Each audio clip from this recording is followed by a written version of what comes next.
अरमान एक गृहवधू का। रानी हमारी कहानी के मुख्य किरदार हैं। रानी लाखों औरतों की तरह एक गृहवधू है और संयुक्त परिवार में रहने वाली एक महिला है। नित्य प्रतिदिन प्रातः काल उठकर घर के सभी चीज़ों का ध्यान रखती है। रानी के परिवार में 7 सदस्य हैं: देवर, ननद, पति, सास, ससुर और 2 बच्चे। सभी की छोटी बड़ी ज़रूरतों का ध्यान रखना उसका परम कर्तव्य है। सुबह पति के ऑफिस जाने के लिए टिफिन, सास ससुर की मालिश, दवा से लेकर बच्चों का होमवर्क सारे काम काज करती हैं। भारत में 95% औरतें परिवार का ध्यान रखना और दफ्तर के सारे काम बखूबी निभाती हैं। इसी दैनिक जीवन में सारे कार्य करके अपार खुशी की अनुभूति होती है। ननद देवर के प्रति सारी जिम्मेदारी निभाती है। रानी एक ग्रेजुएट थी, लेकिन आगे पढ़ने के बारे में सोचना उसके लिए कठिन पर्वत की चढ़ाई करने के बराबर थी। घर की इतनी सारी जिम्मेदारी उसके कंधे पर थी। रानी एक कर्तव्यपरायण स्त्री थी। वह घर में सभी सदस्यों के प्रति जिम्मेदारी निभाने से पीछे न हटी। ननद की शादी 2 महीने बाद थी। अपने पति से वह आगे अपनी शिक्षा की प्राप्ति के विषय हेतु बात करना चाहती थी। रानी के मन में उथल पुथल चल रहा था। अगले दिन सवेरे सभी को नाश्ता परोसने के बाद अपने पति से कहा, सुनिए, मैं अपनी आगे की शिक्षा पूर्ण करना चाहती हूँ। मैं आपसे इस विषय में चर्चा करना चाहती हूँ। यह सुनकर रोशन असमंजस में पड़ गए और कहा, इस उम्र में आगे पढ़कर क्या करोगी? घर के कामकाज से वक्त मिलेगा तुम्हें? रानी ने कहा, जी मैं सब संभाल लूँगी। रोशन ने कहा, मैं माँ बाबूजी से विचार विमर्श करके उत्तर दूंगा। 1 महीना बीत गया और रोशन इस बात को किसी बहाने टालता रहा।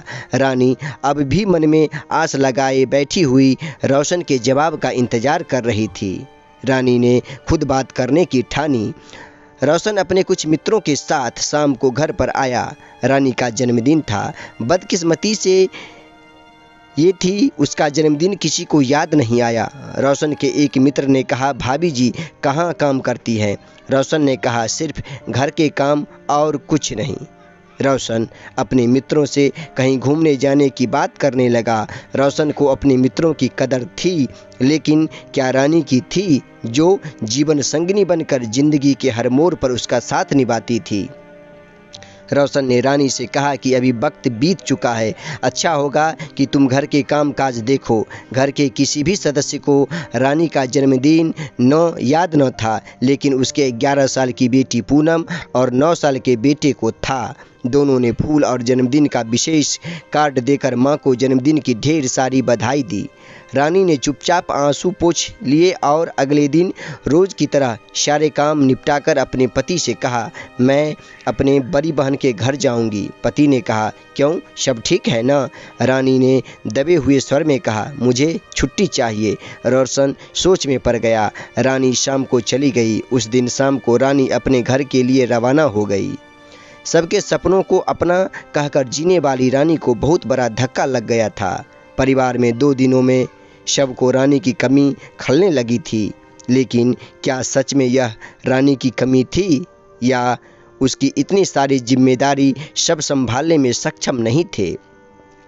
रानी हर मध्यम वर्गीय स्त्री की तरह घर को जोड़कर रखने वालों में से थी, लेकिन वह खुद 4 दिनों में वापस आ गई थी। लेकिन मन में यह दुख अवश्य था कि किसी ने भी उसे या उसके सपनों की कदर नहीं की।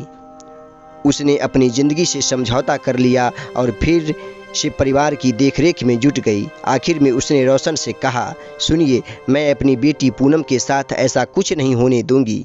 वह अपनी पढ़ाई पूरी करेगी और एक काबिल इंसान बनेगी। रोशन इसके आगे कुछ नहीं कह पाया और वहाँ से चला गया। रानी के अरमानों को किसी ने समझने का प्रयास न किया। यह हालत सिर्फ रानी की नहीं, बल्कि कई लाखों औरतों की है, जो चुपचाप अपने अरमानों का गला घोंटकर परिवार की जिम्मेदारी निभाती है। यह हमारे समाज की विडंबना है। ज़्यादातर देखा जाए तो सिर्फ औरतों के सपनों की बलि चढ़ती है। अगर वह अपने सपनों को जीने की कोशिश करती है तो उसे स्वार्थी कहकर कोसा भी जाता है। यह समाज के सोच की ओर इशारा करता है। अच्छी सोच अच्छे समाज को जन्म देती है। अच्छे समाज से घर परिवार की नींव होती है। रानी ने मन ही मन में यह चुनाव कर लिया था कि वह अपनी बेटी को सपने के साथ कोई समझौता नहीं करेगी। स्त्री के अरमान सिर्फ किताबों तक सिमट कर नहीं रहना चाहिए। अब वक्त आ गया है कि हम सब मिलकर उनके दबे हुए अरमानों को पंख दें। घर जाकर यह जागरूकता फैलाएं कि स्त्री के अरमान उतने ज़रूरी हैं जितना पुरुषों के अरमान।